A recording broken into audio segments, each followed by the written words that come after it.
My dad handed me a folder and said, "I used your college fund to pay off your sister's mortgage. You'll thank me later."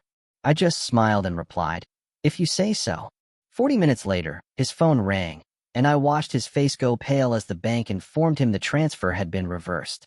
Moments later, headlights appeared in the driveway.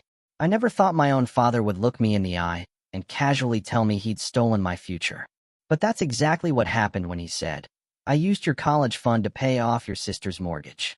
It was like a gut punch, a betrayal I never saw coming from the people who were supposed to protect me. "Look, my name's William. I'm 30. I'm a welder from Union County. You know, the kind of guy whose shirts smell like metal and come home with burn marks. I mostly work nights. At family gatherings, I'm the one nobody really sees until something breaks and needs fixing. I'm the older brother. But my sister, Grace, she's the golden child. 28, marketing manager, always photo-ready. My parents still introduce her with a proud list of her latest promotions. Me? I'm just this as well. He's handy. We grew up in this little yellow house with a rusty swing set in the backyard. Dad was a foreman, Mom taught 5th grade. Money was always a ghost in the room. It was there, but no one ever dared to speak its name. If I grabbed a brand-name cereal at the grocery store, Mom would put it back with a tight smile and say, "Budget, honey." But if Grace wanted dance lessons, suddenly, that budget stretched like magic. By 16, I was stacking pallets after school, buying my own work boots. When the muffler fell off Dad's truck, I crawled under and wired it myself until payday. That's just what I do. I patch things up, get them to the next day. I wasn't bitter, not really. Not then. I just learned the rhythm of our family. Grace gets the spotlight, I get the broom. And for a long time, I told myself, it's fine. I like working with my hands. I like being useful. Then, last Sunday, I pulled into my parents' driveway after a grueling 12-hour shift. The porch light was on, the same old dented mailbox leaning a little too far. Mom had texted, "Family dinner." Nothing heavy. I should have known better. In our family, nothing heavy always means someone's bringing a truckload of drama. We ate meatloaf and those sad, overcooked green beans. Grace chattered about some big brand summit. Mom laughed at her every word, like she was listening to a comedian. Dad just kept glancing at his phone, his thumb hovering over the screen. I wondered who he was waiting for, what number was so important. After dinner, he asked me to follow him into the den. The carpet's still the same one from when I was 8, brown, flattened, smelling faintly of old dust. He picked up a manila folder, holding it like a prop in some bad play. "Will," he started, his voice soft, almost rehearsed. Then the words that slammed into me. "I used your college fund to pay off your sister's mortgage. You'll thank me later." I just stared. The only sound was the low hum of the fish tank filter. Somewhere in the kitchen, a dish clinked. My mind raced, not to anger, but to every pair of work boots I bought 2 at a time because the sol split in 3 months. To that envelope of emergency cash, taped shut in my toolbox. And then I smiled. It felt alien on my face. "If you think so," I heard myself say. He blinked, clearly expecting me to explode. I didn't. I opened the folder. Bank printouts. A wire transfer. Dates I recognized. My name, printed clear as day, as beneficiary. Grace's lender, highlighted in stark yellow. Just then, Mom poked her head in, her voice bright. "Isn't it good news? We're keeping the house and the family together." And from the hall, Grace's voice floated, bright and utterly careless. "Thanks, Will." Something heavy shifted inside me then. Like a massive, unseen beam I'd been carrying for years had finally, agonizingly, slipped off my shoulder. I closed the folder, set it down carefully on the desk. I just nodded once, like we'd finished some simple chore. "Okay," I said. "Got it." And that, my friends, was the first small sound of something truly cracking. That college fund. It was practically a legend in our family. Started when I was born. Granddad put in the first $500. Dad added bits here and there. The rules were crystal clear. For William's education only, Dad always said. When I finished high school, I didn't go straight to a 4-year. Tried a semester at community college, but it wasn't for me. Welding school made more sense. Dad signed the papers to convert it to an education savings account for trade schooling. I used a slice of it for my certification. The rest just sat there. I remember asking him when I was 22, "If I don't use it, what happens?" He just said, "It's still yours. We'll figure it out." Then he added, with that familiar tone, "Don't let money make you selfish." That same year, Grace needed a used car for her commute. The budget stretched for her, of course. I gave her my old Honda for $1,000 less than I could have gotten on the open market. Because family. Dad told me what a good brother I was. He didn't offer to make up the difference. The list, honestly, goes on. At 24, when the water heater died, Dad called me at 11 p.m. "You've always been good with this stuff." I drove over, installed a used unit I found the next morning, paid for it on my own card because we'll square up. 2 months later, Mom said, "We're tight this month." We never squared up. At 26, I spent 3 full weekends helping Grace and her fiancé, Colin, refresh their starter house.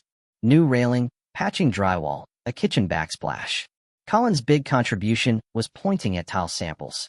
At the end, they handed me a $50 gift card to some chain restaurant I never go to. I said thanks. I meant it, kind of. It was easier to be the guy who just shrugged. When Grace got married, my parents paid for a fancy venue, a live band, because she deserves it. I welded a simple arch out of square tube for the ceremony, primed and painted it myself. On the day, Grace hugged me and whispered, "You're the best." Dad lifted a glass, to family.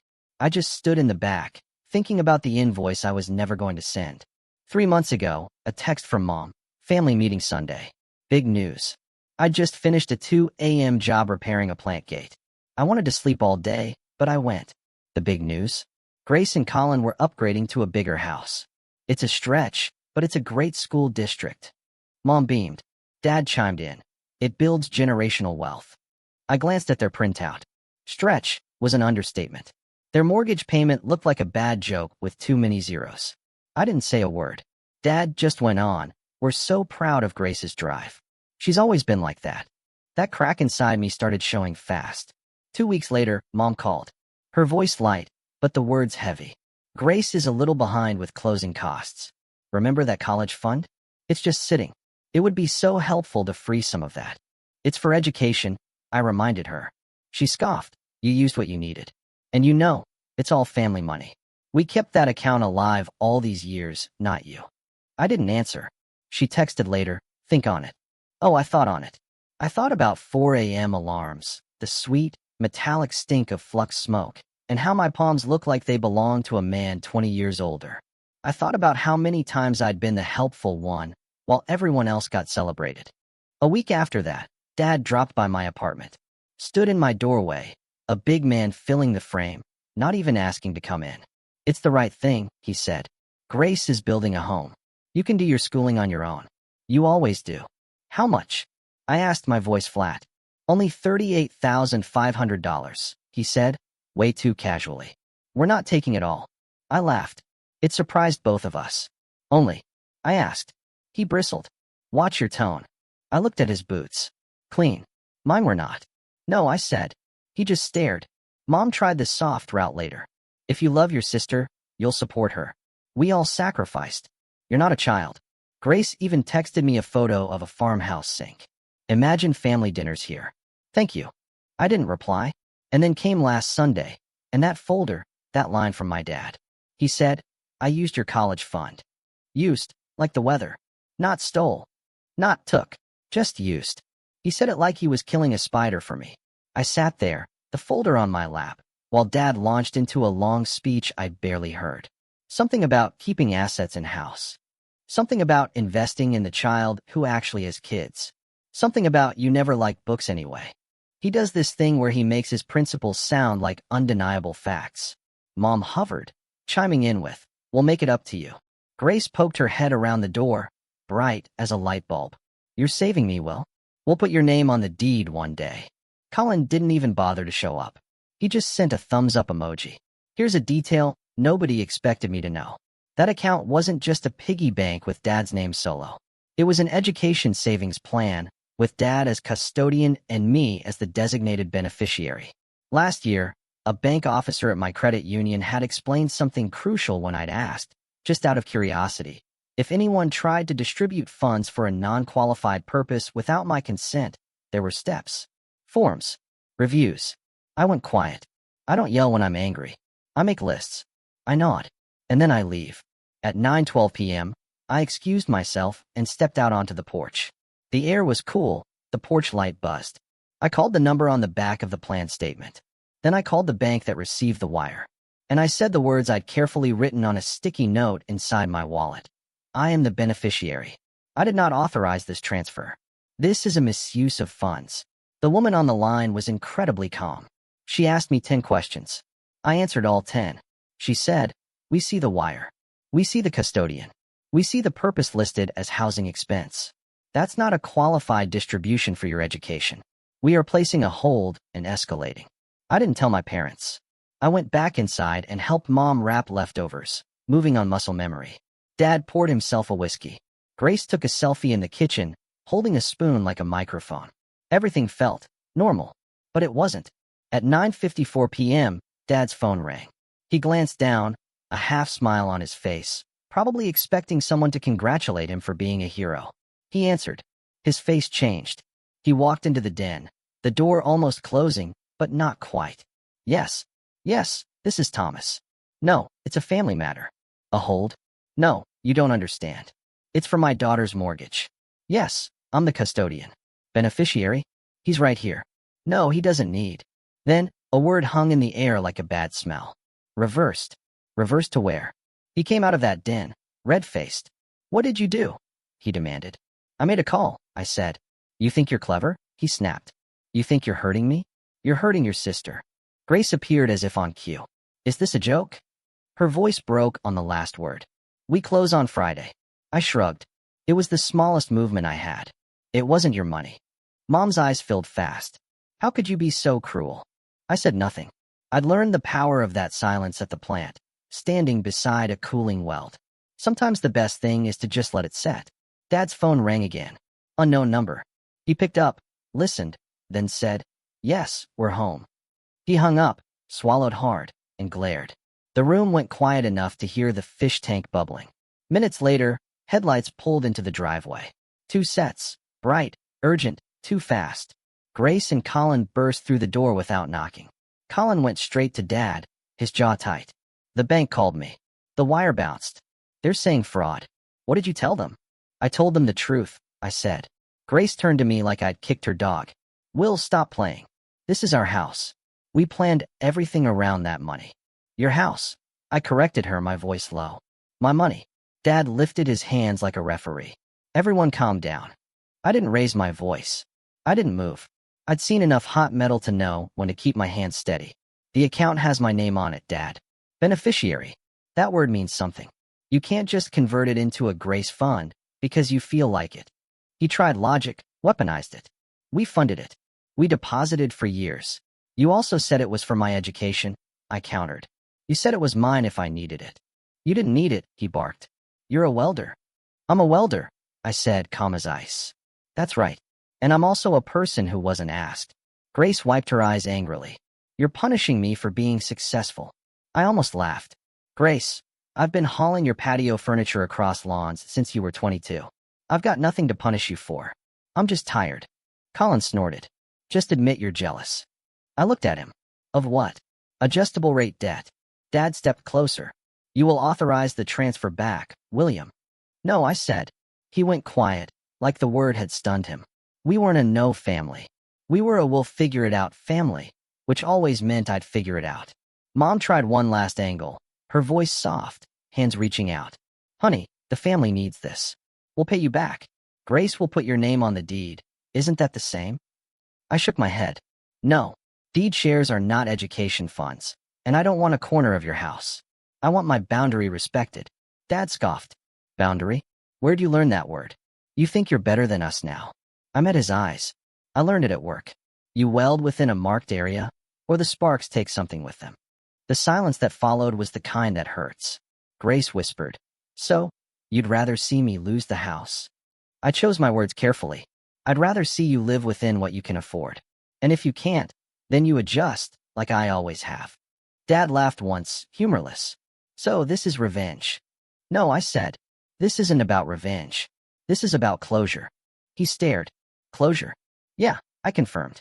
I'm closing the part where I'm the emergency fund with a pulse. No one moved. The fish tank gurgled. Colin finally spoke, low and ugly. We'll sue. For what? I asked. For keeping what's legally mine? Grace looked at Mom, then back at me, her voice sharp. You will regret this. I nodded towards the folder on the desk. Maybe, but I'll regret it on my own dime. Dad's phone rang again. He stared at the screen. The bank. He didn't answer. His shoulders sagged a little. The room felt smaller. I took my coat from the chair. I'm going home. Don't you dare walk out. Dad said. I'm not walking out, I clarified. I'm stepping back. And I did. Monday morning, 6:10 a.m. My phone lit up like a Christmas tree. 12 missed calls. 5 from Mom, 3 from Dad, 4 from Grace. I ignored them all. Pulled on my boots. The plant smelled like hot steel and coffee. I like that smell. It's honest. By lunch, the texts were coming in batches.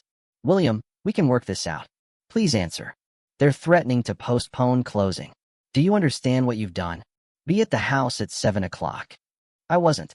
At 7, I was at my kitchen table, running numbers. The reversed funds were in a holding pattern. The plan administrator sent me an email, using words like review, documentation, non-qualified purpose, and restoration to beneficiary. I printed everything. Put it in a clear folder. I don't like manila. I changed the contact info on the account to my phone and email. Set up two-factor authentication.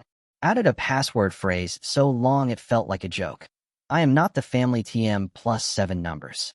I stopped at the credit union Tuesday morning, sat down with the same woman from last year. She remembered me. You did the right thing, she said. Document. Don't argue. Let the process work. I worked. I slept.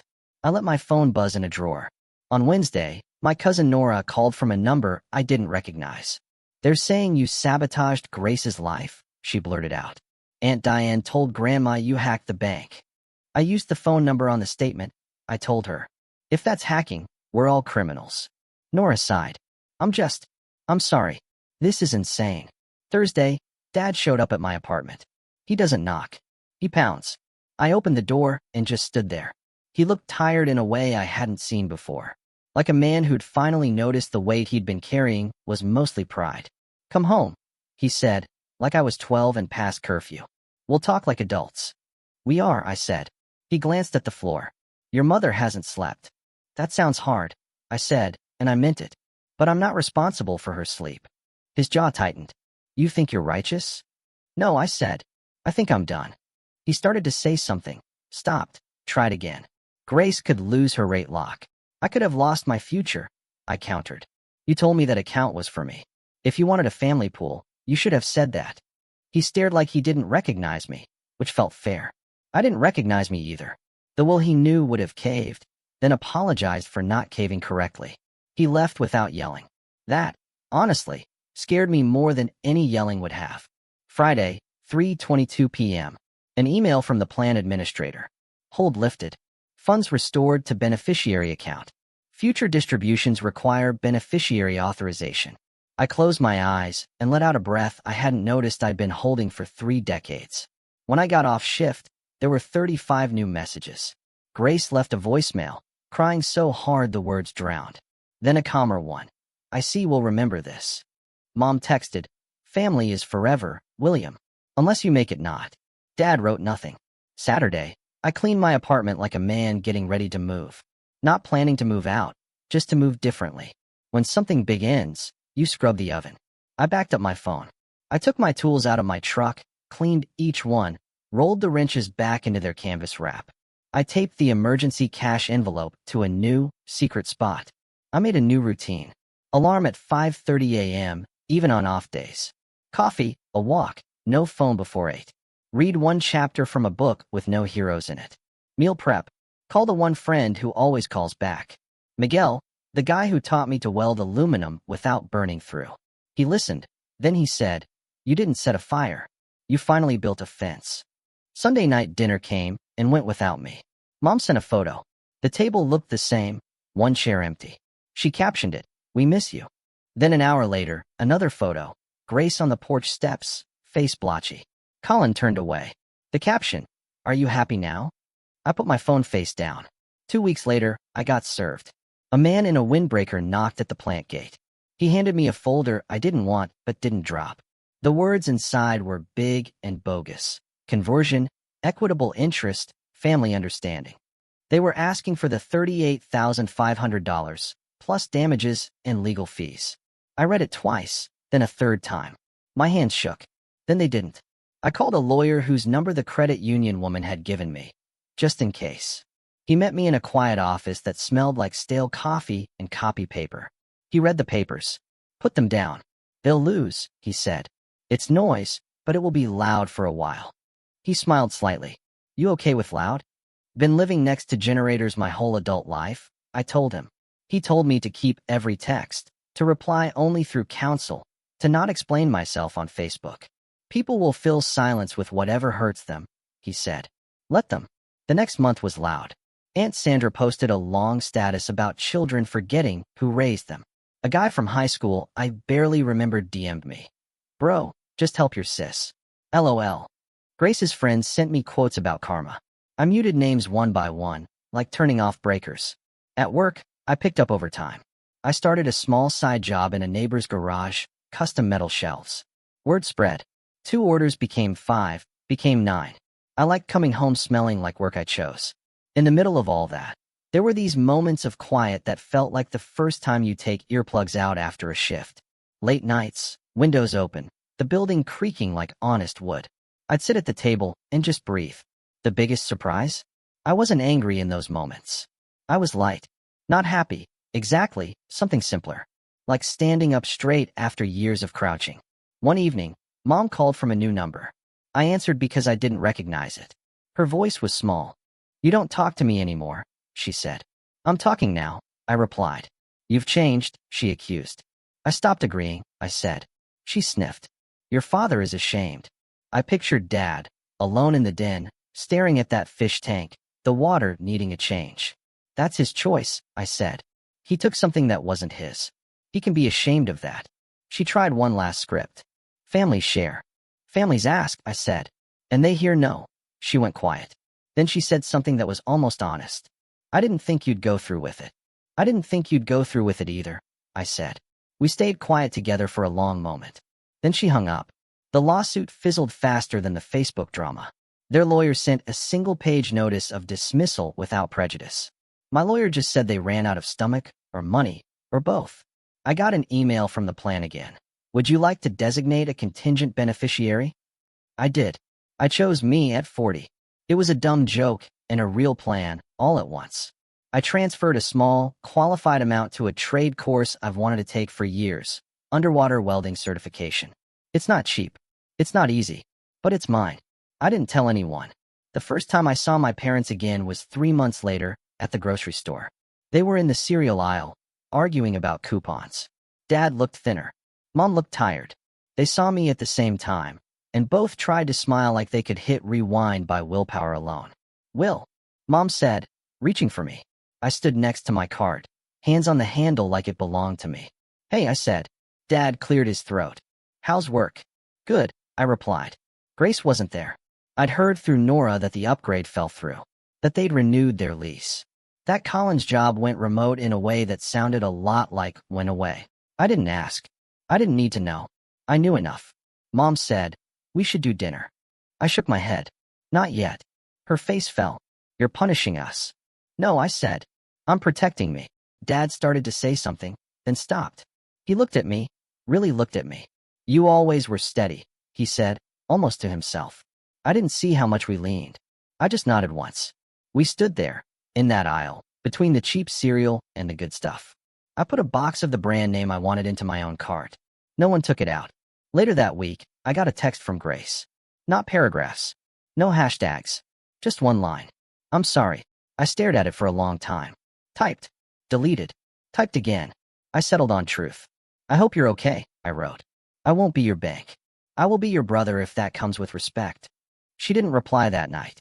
The next morning, a single word. Okay. I don't know what our family will look like in a year. Maybe smaller. Maybe quieter. Maybe better, because it's smaller and quieter. But I know what my life looks like next week. Shift at the plant. 2 custom shelf orders. A night class syllabus that scares me in all the right ways. Coffee with Miguel on Saturday. A walk past the house where we grew up, not because I miss it, but because I'm done avoiding it. People think closure feels like a gavel coming down, or a door slamming shut, or a lock clicking into place. It didn't for me. It felt like a weld cooling clean. No spatter, the bead neat and even, because you finally held your hand steady and trusted the line you marked. I won't let anyone rename my money family. I won't let anyone call theft love. I won't let anyone make me the problem because I said a small, necessary word out loud.